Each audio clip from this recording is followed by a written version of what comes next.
Hi guys! Welcome to Vlogmas Day 1. Ito nga pala yung vlog ko nung nagpunta ako sa dati kong school. So kasama ko nga pala dito si Roslyn. Natutuwa ako kasi ngayon na lang ulit ako nakapunta sa dati kong school.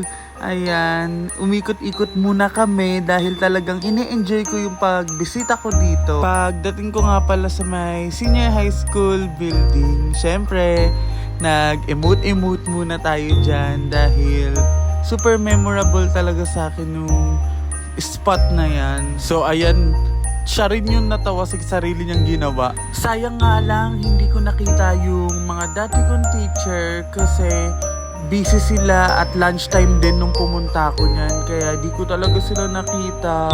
Sayang naman, miss ko na kasi sila. Bago rin umuwi, naglakad-lakad muna kami ni Roslyn. Diba, in-enjoy pa namin talaga yung view ng dadaanan namin. Ayan. Ngayon na lang kasi ulit kami nagkasama niya ni Roslyn, kaya talagang in-enjoy namin maglakad-lakad. Nung junior high school, lagi kaming nandito sa lugar na to kasama yung mga kaklase ko kada uwian namin.